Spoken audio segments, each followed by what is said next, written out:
Hi everyone, welcome to all of you in my YouTube channel Thinkers Power।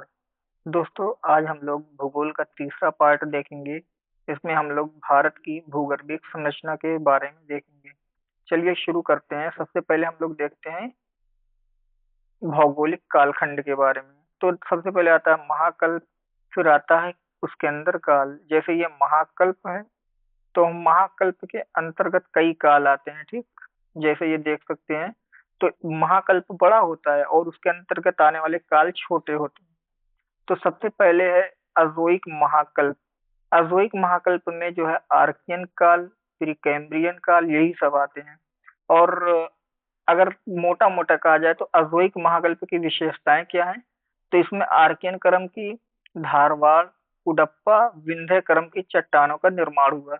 या ऐसे भी कह सकते हैं कि आर्कियन काल में आर्कियन क्रम की, प्री कैम्ब्रियन काल में धारवाड़, कुडप्पा और विंध्य क्रम की चट्टान का निर्माण हुआ।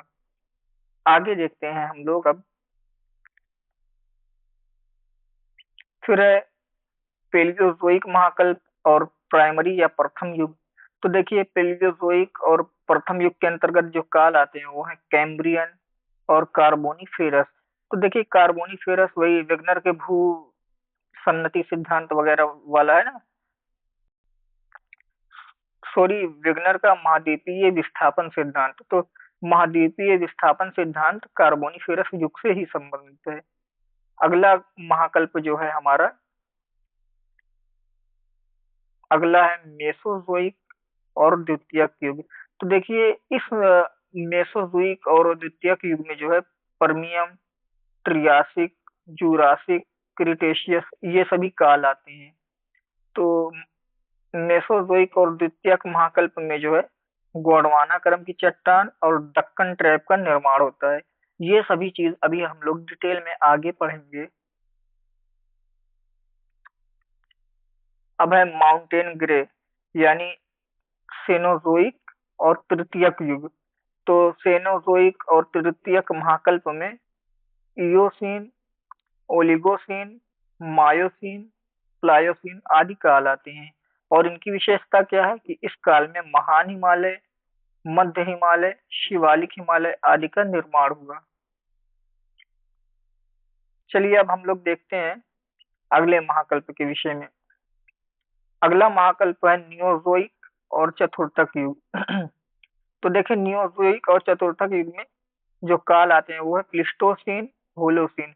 तो जो उत्तर भारत के मैदान है विशाल विशाल नदी घाटी वाले, वो सभी इसी महाकल्प में या इसी काल में बनना शुरू होते हैं, ठीक है। अब है भारतीय चट्टानों का वर्गीकरण, यानी भारत में जो चट्टान पाई जा रही है वो कितने प्रकार की है या कितने प्रकार की है। तो सबसे पहले है आर्कियन, दूसरे नंबर पे है धारवाड़, तीसरे नंबर पे है कुडप्पा, चौथे नंबर पे है विंध्यन, पांचवें नंबर पर है गोंडवाना, छठे नंबर पे है दक्कन ट्रैप, सातवें नंबर पे है टर्शियरी क्रम की। तो आइए इसको ट्रिक के थ्रू हम लोग याद कर लेते हैं। तो पहले देखो ट्रिक है आधा कवि गोद में। मान लीजिए कोई कवि बनेगा बड़ा होकर, जब वो पैदा होता है तो गोद ही में रहता है माँ बाप की, ठीक है। तो इसकी ट्रिक है आधा कवि गोद में, ठीक है। तो आधा कवि गोद में, आ से हो जाएगा आर्कियन, धा से हो जाएगा धारवाड़, का से हो जाएगा कुडप्पा, वी से हो जाएगा विंध्यन, गो से हो जाएगा गोंडवाना, दा से हो जाएगा दक्कन ट्रैप। तो आधा कवि गोद में, यह है भारतीय चट्टानों का वर्गीकरण। ये question I hope 2019 UPSC pre में पूछा गया है कि क्रम क्या है इनका। चलिए आगे देखते हैं हम लोग। पहले डायग्राम, उसके बाद हम लोग इसको डिटेल में एनालाइज करेंगे, ठीक है। तो सबसे पहले है कि दक्कन ट्रैप। तो दक्कन ट्रैप का अगर हम लोग देखें विस्तार कहाँ पे है, गुजरात में है, मध्य प्रदेश में, महाराष्ट्र में और कर्नाटका में। यहाँ ये सभी इलाकों में जो है दक्कन ट्रैप का विस्तार पाया जाता है।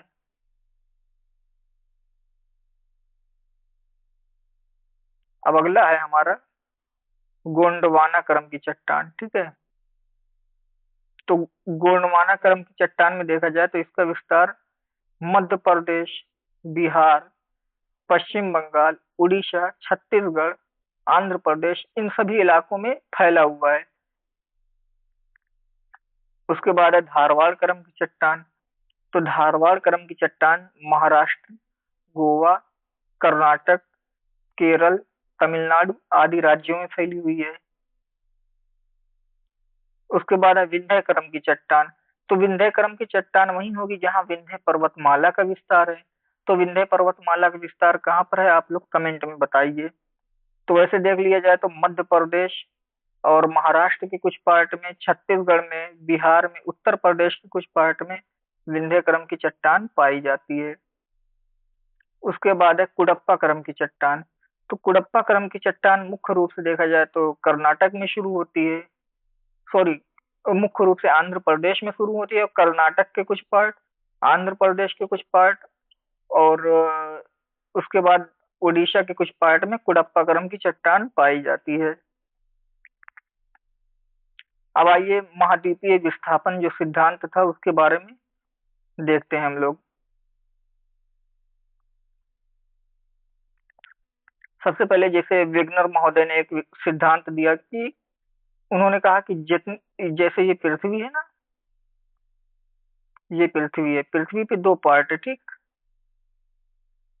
एक जल वाला पार्ट है, एक स्थल वाला। एक जल का पार्ट, एक स्थल का पार्ट है। तो जो विशाल जलराशि है उसे कहा गया टेथिस सागर।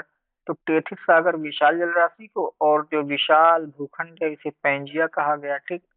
तो ऐसा विग्नर महोदय ने कहा कि जो विशाल भूखंड था, उस मतलब सबसे बड़ी जमीन जो उस समय थी, और उसके अलावा पृथ्वी पे जमीन थी ही नहीं, तो उसे पैंजिया कहा।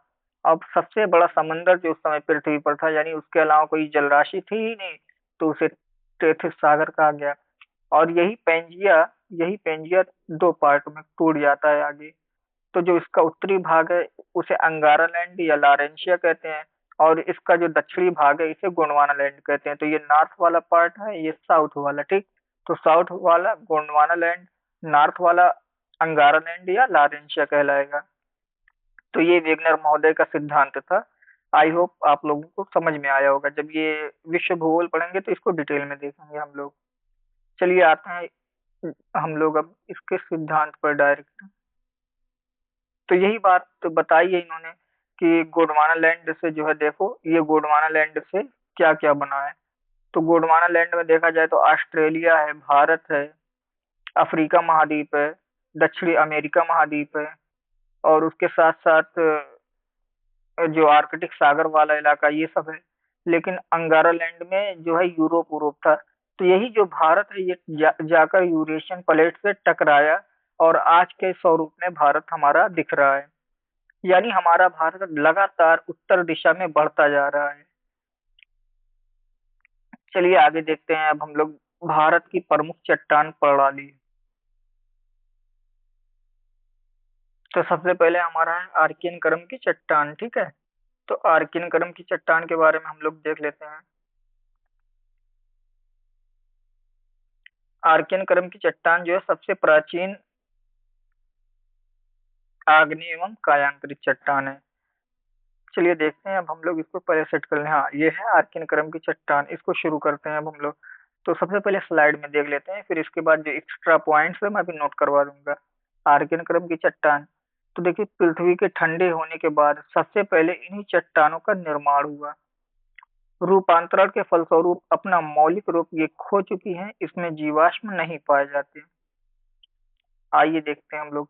जैसे आप लोगों ने सुना होगा कि पृथ्वी पर कई जगह जो है ज्वालामुखी बनी रही होती है, और इस ज्वालामुखी से क्या निकलता है, लावा। यही लावा जब दूर तक बह बह कर जाकर ठंडा होता है तो उससे बनती है जमीन।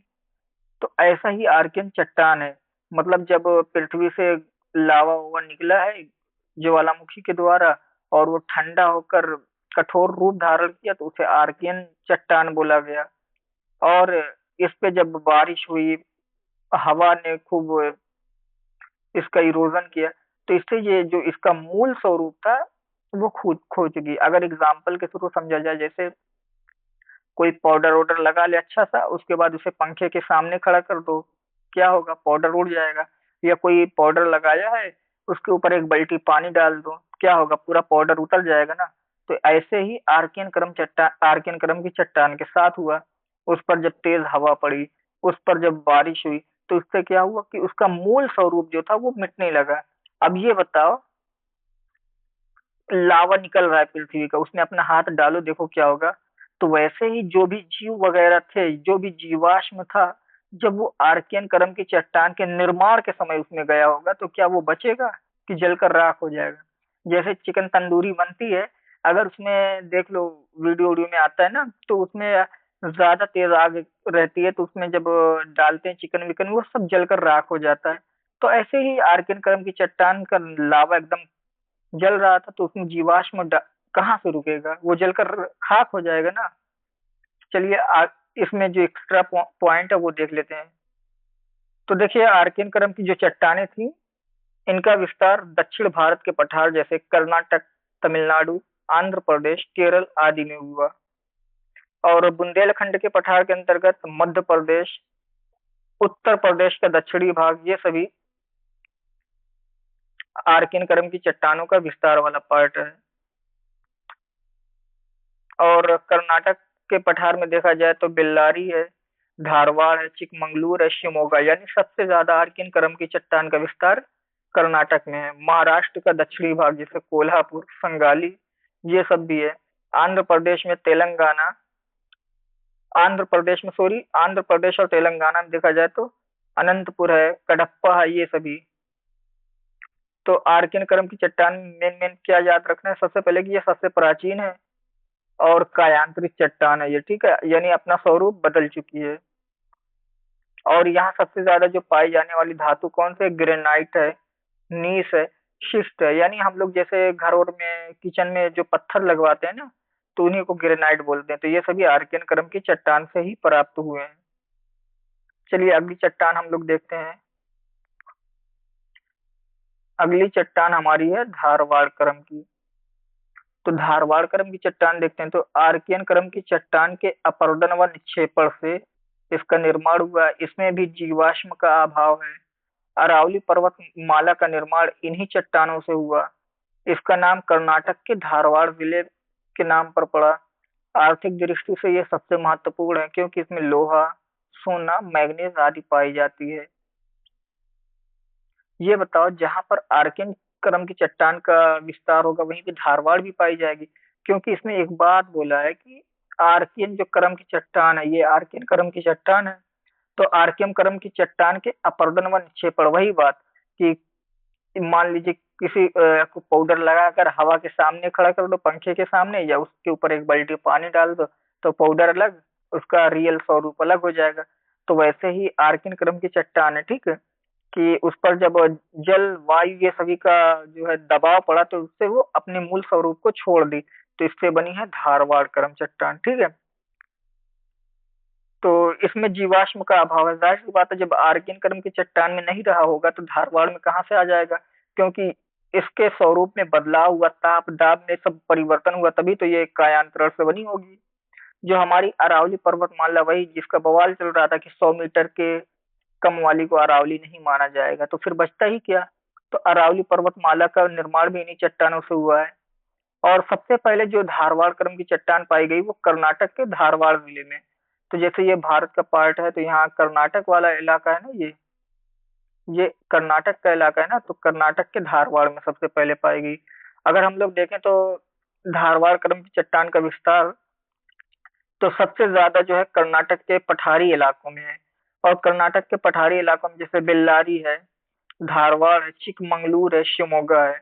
और महाराष्ट्र के दक्षिणी भाग में देखा जाए तो कोल्हापुर, सांगली, आंध्र प्रदेश व तेलंगाना के अनंतपुर, कुडप्पा के आसपास, तमिलनाडु का उत्तरी भाग, उड़ीसा व झारखंड के कुछ भाग जैसे सिंहभूम के आसपास वाले में भी धारवाड़ क्रम की चट्टान का विस्तार है। तो ये सभी है धारवाड़ क्रम की चट्टान का विस्तार। अब अगली चट्टान हम लोग देखेंगे कुडप्पा।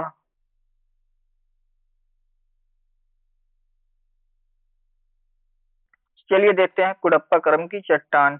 तो इसकी विशेषताएं क्या है। देखिए, कुडप्पा क्रम की चट्टान धारवाड़ क्रम की चट्टान के अपरदन व निक्षेपण से बनी है। आंध्र प्रदेश के कुडप्पा जिले के नाम पर इसका कुडप्पा पड़ा। इसमें जीवाश्म का अभाव है। इसका विस्तार आंध्र प्रदेश, राजस्थान आदि में है। चूना पत्थर, संगमरमर, एस्बेस्टस आदि कुडप्पा क्रम की चट्टान से ही प्राप्त हुए। आइए एक चीज देखते हैं। सबसे पहले हम लोगों ने पढ़ा आर्कियन क्रम की चट्टान, उसके बाद हम लोग ने पढ़ा धारवाड़ क्रम की चट्टान, अब पढ़ना है कुडप्पा क्रम की चट्टान। ठीक, ये यहाँ लिख देते हैं। देखिए आर्कियन में जो भी अपरदन और निक्षेपण हुआ तो उससे बनी धारवाड़। अब धारवाड़ में जो भी अपरदन और निक्षेपण होगा उससे बनेगी कुडप्पा। मतलब कुछ ऐसा ही कि दादा ने पैदा किया पिताजी को, पिताजी ने पैदा किया पुत्र को, और पुत्र ने पैदा किया पोता को। तो ऐसे ही एक एक मतलब एक चट्टान से दूसरी चट्टान का निर्माण हुआ है। आइए अब इसको हम लोग डिटेल में देखते हैं। तो कुडप्पा क्रम की चट्टान हम लोगों ने देख ली। सबसे पहले इसमें जो एक्स्ट्रा फैक्ट है वो है कि जो कुडप्पा चट्टान है ये अवसादी चट्टान है। जाहिर सी बात है क्योंकि ये धारवाड़ क्रम की चट्टान से बनी हुई है। दूसरी चीज, अगर इसको देखा जाए तो ये आर्कियन काल के बाद यानी प्रोटेरोzoic युग में इसका निर्माण होना शुरू होता है। जो इसका विस्तार है भारत में देखा जाए तो आंध्र प्रदेश मुख्य रूप से। तो आंध्र प्रदेश का जो हम लोगों ने देखा है कुडप्पा, तो कुडप्पा के नाम पे इसका कुडप्पा पड़ रहा है। तो आंध्र प्रदेश में मुख्य रूप से कुडप्पा, कुरनूल, अनंतपुर इन्हीं इलाकों में जो है कुडप्पा क्रम की चट्टान पाई जाती है। तेलंगाना का दक्षिणी भाग, कर्नाटक का पूर्वी भाग, तमिलनाडु का उत्तरी भाग, मध्य प्रदेश का दक्षिणी भाग यानी विंध्य क्षेत्र से जुड़ा हुआ, ये सभी कुडप्पा क्रम की चट्टान का विस्तार है। कौन कौन? आंध्र प्रदेश में कुडप्पा, कुरनूल, अनंतपुर, तेलंगाना का दक्षिणी, कर्नाटक का पूर्वी, तमिलनाडु का उत्तरी भाग, मध्य प्रदेश का दक्षिणी भाग यानी विंध्य क्षेत्र वाला। अब देखा जाए तो कुडप्पा क्रम की चट्टान में क्या क्या पाया जाता है? चूना पत्थर, संगमरमर, एस्बेस्टस, ये सभी कुडप्पा क्रम की चट्टानों में पाए जाते हैं। चलिए अब अगली क्रम चट्टान हम लोग देखते हैं।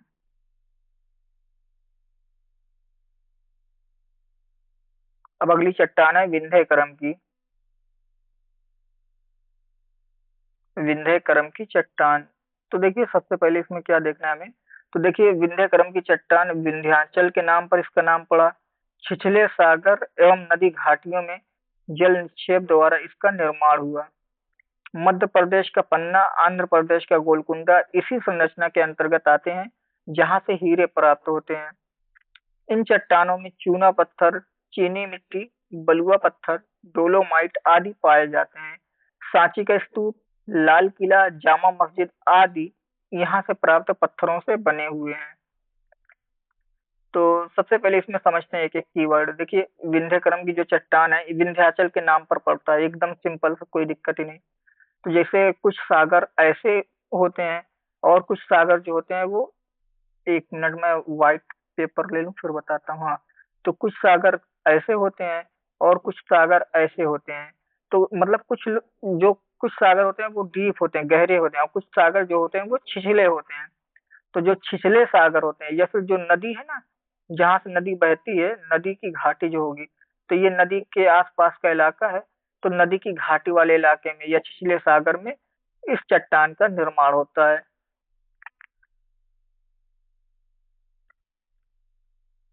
अब अगला देखते हैं कि जो मध्य प्रदेश का पन्ना हीरे के लिए प्रसिद्ध है ना, पन्ना, और आंध्र प्रदेश का गोलकुंडा, ठीक है, ये सभी जो है विंध्य क्रम की चट्टान के अंतर्गत ही आते हैं, क्योंकि विंध्य क्रम की चट्टान से बहुत फेमस फेमस धातु पाई जाती है। और इसी चट्टान में चूना पत्थर हो गया, चीनी मिट्टी होगी, जिससे हम लोग नहीं, चीनी मिट्टी वही पत्थर वाला जो कप नहीं रखते हैं चाय पीने के लिए, बलुआ पत्थर हो गया यानी लाल किला उला जो देख ले, फिर है डोलोमाइट, ये सभी विंध्य क्रम की चट्टान में पाए जाते हैं। आइए अब हम लोग विंध्य क्रम की चट्टान की कुछ और विशेषताएं देख लेते हैं जो बची हुई है। विंध्य क्रम की चट्टान में जो जीवाश्म होता है वो सबसे कम पाया जाता है, ठीक है, जीव का अवशेष ना के बराबर पाया जाता है। दूसरी बात है विंध्य क्रम की चट्टान में जो है क्षैतिज परत पाई जाती है, ऐसे वाली।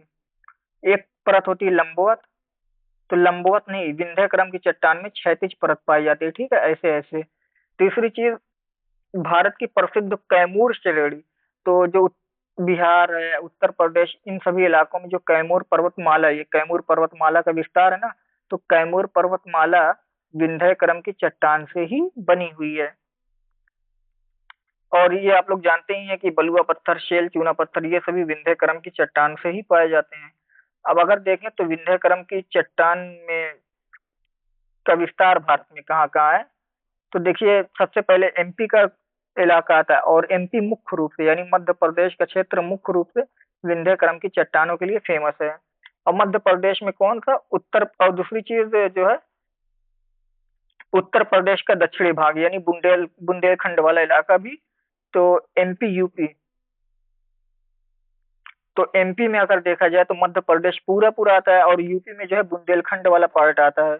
फिर है विंध्याचल पर्वतमाला, जैसे मिर्जापुर, सोनभद्र, रीवा, सतना, ये सभी इलाके से गुजरती है। राजस्थान का दक्षिण पूर्वी भाग यानी कोटा और बूंदी, तो राजस्थान में देखा जाए तो हम लोग कोटा और बूंदी, ठीक है, केडबी, तो कोटा बूंदी राजस्थान का है। यहाँ पर क्या है, इस विंध्यक्रम की चट्टानों का विस्तार है। बिहार का कैमूर इलाका, तो एक बार दोबारा देख लेते हैं। तो मध्य प्रदेश पूरा, यूपी का बुंदेलखंड वाला इलाका, राजस्थान का बूंदी और कोटा, और बिहार का कैमूर वाला इलाका विंध्य क्रम की चट्टानों के लिए फेमस है, यानी यहाँ इसी क्रम की चट्टान पाई जाती है।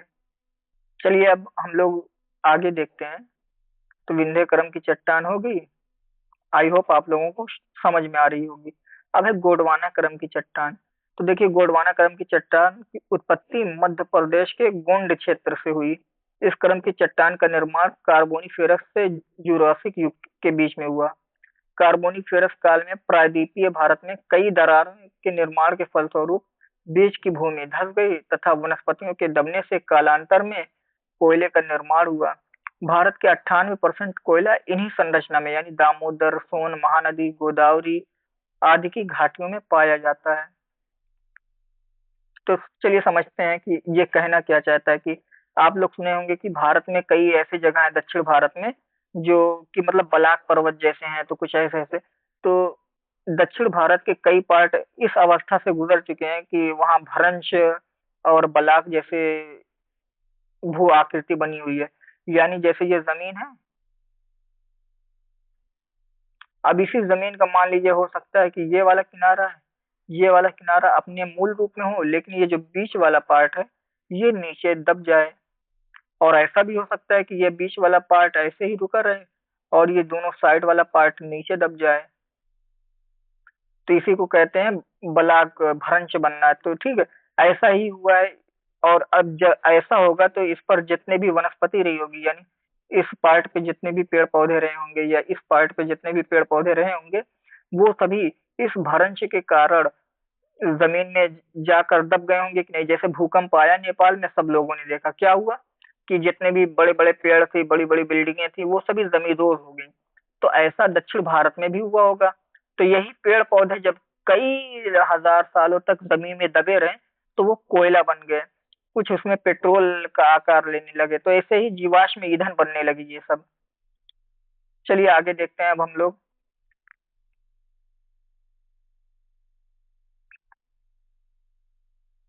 तो अब यहाँ समझ में आ गया ना कि भारत में कोयला गोंडवाना क्रम की चट्टान में क्यों पाया जाता है, क्योंकि कार्बोनिफेरस युग में दक्षिण भारत के कई इलाकों में भ्रंश, तो बलाक, ये सभी बनना शुरू हुए, जिससे वहां लगातार भू हलचल हो रही थी, यानी जमीनी टकराव हो रहा था।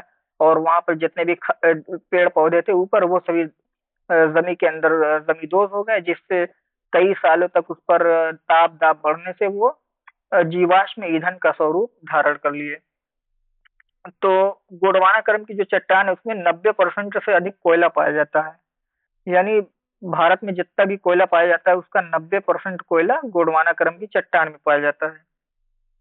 लौह अयस्क मिट्टी, अग्नि मिट्टी यानी फायर के लिए भी ये सभी गोंडवाना क्रम की चट्टान में ही मिलती है। और इनकी मुख्य विशेषता, अगर मैं जब से बोल रहा हूँ कि जीवाश्म ईंधन पाया जाता है, तो जो वनस्पति वाला जीवाश्म है वो गोंडवाना क्रम की चट्टान में ही पाया जाता है। इसलिए हम गोंडवाना क्रम की चट्टान को कोयलाधारी चट्टान भी बोल देते हैं, ठीक है। गोंडवाना क्रम की चट्टान का विस्तार देखें तो सबसे ज्यादा दामोदर नदी घाटी है। एक मिनट देख लेते हैं, यहाँ पर दामोदर नदी घाटी पहले आती है, ठीक। दामोदर नदी घाटी के बाद फिर है महानदी की घाटी। महानदी की घाटी के बाद आती है गोदावरी नदी की घाटी। गोदावरी नदी की घाटी के बाद आती है सोन नर्मदा नदी की घाटी। सोन और नर्मदा नदी की घाटी। सोन और नर्मदा नदी की घाटी के बाद आती है सतपुड़ा क्षेत्र। तो देखिए, दामोदर नदी की घाटी, महान नदी की घाटी या महानदी की घाटी, गोदावरी नदी की घाटी, सोन नर्मदा नदी की घाटी, ये सभी आते हैं गोंडवाना क्रम की चट्टान के अंतर्गत। चलिए अब आगे देखते हैं हम लोग।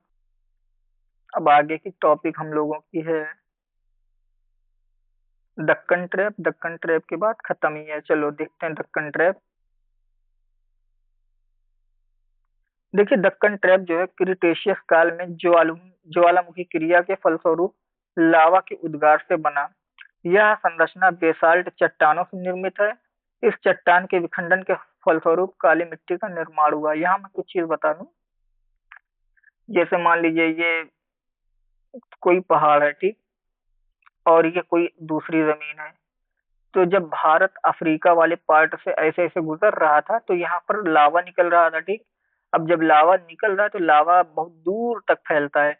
तो अफ्रीका महाद्वीप के कुछ पार्ट से जो लावा निकल रहा था वो भारत के महाराष्ट्र वाले, गुजरात वाले और कर्नाटक वाले इलाके में गिरता गया जब भारत अफ्रीका से होकर गुजर रहा था। तो इससे क्या हुआ, ये लावा ठंडा हुआ, जमा, फिर इससे जमीन बनी, और वो जो जमीन बनी उसे कहते हैं दक्कन ट्रैप, यानी काली मिट्टी का क्षेत्र। और दूसरी चीज, जो बेसाल्ट चट्टान है वो केवल सागर में पाई जाती है, लेकिन जो भारत का दक्कन ट्रैप है वो बेसाल्ट चट्टान से बना है। यानी जो अफ्रीका वाले पार्ट से लावा निकल रहा था वो बेसाल्ट प्रकार का था, समुद्री प्रकार का था। जबकि जमीन पे जो पाई जाती है वो है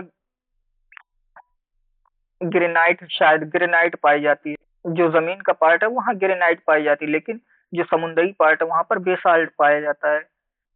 और भारत में इसी की वजह से काली मिट्टी का क्षेत्र बना जहाँ कपास का उत्पादन हो रहा है। तो एक बार हम लोग दक्कन ट्रैप के बारे में देख लेते हैं कि देखिए दक्कन ट्रैप होता क्या है। यहाँ पर दिया हुआ है कि दक्कन ट्रैप जो है, ट्रैप शब्द यानी स्वीडिश भाषा के ट्रैपा से निकला है, यानी सीढ़ी नुमा। और आप लोग जानते ही हैं कि जब महाराष्ट्र ओर से जाओ तो वहाँ का जो पार्ट है या साउथ इंडियन का पार्ट है वो सीढ़ी की तरह ही दिखता है। और यहाँ पर काली मिट्टी या रेगुर या ब्लैक कॉटन सोयल का विस्तार पाया जाता है। दक्कन ट्रैप के अंतर्गत कौन कौन सी नदी की घाटी आती है, तो आती है इसमें नर्मदा, ताप्ती, गोदावरी। तो नर्मदा, ताप्ती, गोदावरी, ये तीनों नदियों की घाटी दक्कन ट्रैप के अंतर्गत आती हैं। यानी नर्मदा, ताप्ती, गोदावरी, इन तीनों नदियों की घाटी दक्कन ट्रैप के अंतर्गत आती हैं। और दक्कन ट्रैप का निर्माण कैसे हुआ, आप लोग जानते ही हैं कि ये अफ्रीका महाद्वीप है और ये भारत का पार्ट है, ठीक। तो जब भारत का ये वाला पार्ट अफ्रीका से गुजर रहा था तो यहाँ पर ज्वालामुखी उद्गार हो रहा था, ठीक। अफ्रीका में ज्वालामुखी उद्गार हो रहा था तो ये उद्गार भारत पर अपना लावा फैला रहा था, जिससे ये जाते जाते जब भारत अपने मूल स्थान पे पहुंचा तब तक ये एक लावा चट्टान का रूप ले लिया जिसे दक्कन ट्रैप कहते हैं। और दक्कन ट्रैप का विस्तार अगर देखा जाए तो महाराष्ट्र में सबसे ज्यादा है, उसके बाद मध्य प्रदेश, फिर गुजरात, तेलंगाना, कर्नाटक का उत्तरी भाग, छत्तीसगढ़ का पश्चिमी भाग, ये सभी दक्कन ट्रैप के अंतर्गत आते हैं। तो महाराष्ट्र में सबसे ज्यादा, फिर मध्य प्रदेश, गुजरात, तेलंगाना, उत्तरी कर्नाटक, पश्चिमी छत्तीसगढ़ में। अब आगे देखते हैं हम लोग टर्शियरी क्रम की चट्टान। तो देखिए, टर्शियरी क्रम की चट्टानों के समय में ही हिमालय पर्वत का निर्माण शुरू होता है। तो देखिए, टर्शियरी क्रम की चट्टान में तीन पार्ट हम लोगों ने देखा था, ओलिगोसीन काल, मायोसीन काल, प्लायोसीन काल। तो देखिए, महान हिमालय ओलोगो ओलिगोसीन काल में बना, लघु हिमालय मायोसीन काल में बना, शिवालिक हिमालय प्लायोसीन काल में बना। तो ये तीन अलग अलग कालों में इस हिमालय के पार्ट का निर्माण हुआ।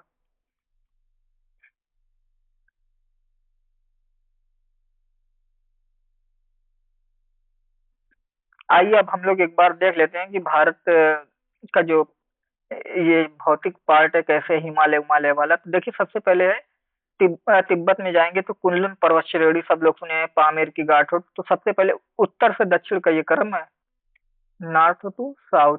तो सबसे उत्तर में है कुनलुन पर्वतमाला, कुनलुन के दक्षिण में है तिब्बत का पठार, तिब्बत के पठार के दक्षिण में है लद्दाख, लद्दाख के दक्षिण में है विरहद हिमालय, विरहद हिमालय के दक्षिण में है मध्य हिमालय, मध्य हिमालय के दक्षिण में है शिवालिक, शिवालिक के दक्षिण में है गंगा और सिंधु नदी का मैदान। इस नॉर्मल पेज पे समझते हैं। जैसे ये देखिए, सबसे पहले कुनलुन है यहाँ, ठीक। और कुनलुन के दक्षिण में क्या होगा, तिब्बत वाला पठार होगा, तिब्बत के पठार के दक्षिण में क्या होगा, लद्दाख होगा। यानी ट्रांस हिमालय बोल दो, यहाँ ट्रांस हिमालय ही बोल देते हैं, ठीक। अब ट्रांस हिमालय जैसे ये हो गया, ट्रांस हिमालय के दक्षिण में कौन सा पार्ट आता है, वो आता है महान हिमालय का, महान हिमालय के दक्षिण में मध्य या लघु हिमालय का, ठीक। और मध्य या लघु हिमालय हो गया, तो मध्य या लघु हिमालय के दक्षिण, मध्य या लघु हिमालय के दक्षिण में कौन सा पार्ट आता है, शिवालिक का, शिवालिक के दक्षिण में कौन सा आता है, तो शिवालिक के दक्षिण में आता है हमारा गंगा सिंधु नदी का मैदान, तो यहाँ मैदानी पार्ट आ जाएगा। तो कुनलुन के दक्षिण में तिब्बत का पठार, तिब्बत के पठार के दक्षिण में ट्रांस हिमालय या लद्दाख, ट्रांस हिमालय के दक्षिण में महान हिमालय, महान हिमालय के दक्षिण में मध्य हिमालय, मध्य हिमालय के दक्षिण में शिवालिक हिमालय, शिवालिक हिमालय के दक्षिण में मैदान गंगा सिंधु वाला। तो ये इसको उत्तर से दक्षिण के क्रम में बिठाने का सही क्रम यही है इसका। चलिए अब आगे देखते हैं हम लोग भारत का भौगोलिक वितरण। तो ये अगला पार्ट होगा इसमें। तो भारत के भौगोलिक वितरण में क्या क्या आता है ये एक बार देख लेते हैं। उत्तर का पर्वतीय मैदान, उत्तर भारत का मैदान, प्रायद्वीपीय भारत, भारतीय मरुस्थल, तटीय मैदान, द्वीप समूह। आई होप आज की ये क्लास आप लोगों को समझ में आई होगी। आपके जो भी डाउट है वो कमेंट के माध्यम से हम तक पहुंचाएं, और बहुत ही जल्द हम लोग इस पर पूरी एनसीईआरटी एमसीक्यूज के बेस पे कराएंगे। दूसरी चीज, इस पर हम लोग डेली मेंस के क्वेश्चन लाएंगे, उसको हल कराएंगे, और आपके जो भी सवाल होंगे मेंस से रिलेटेड वो आप हमें दीजिए, हम उसे हल करके दिखाएंगे। तो कमेंट में आप लोग कोशिश कीजिए डेली कम से कम एक क्वेश्चन मेंस का दीजिए। और आप अगर चैनल पर नए हैं तो चैनल को सब्सक्राइब करें और लाइक शेयर भी करें। इस पर नई नई वीडियो रोज आपको मिलती रहेंगी। हम पूरे के पूरे सब्जेक्ट कंप्लीट कराएंगे। जैसे ऑप्शनल हमने सोचा इसमें इकोनॉमिक्स, हिंदी साहित्य और ज्योग्राफी हो गया, हिस्ट्री हो गया, सोशियोलॉजी हो गया, ये सभी यूपीएससी के ऑप्शनल को भी इसमें कंप्लीट कराएंगे, वो भी फ्री ऑफ कॉस्ट। तो जितना भी कंटेंट हम देंगे वो पूरी तरीके से फ्री ऑफ कॉस्ट ही रहेगा। Thank you so much.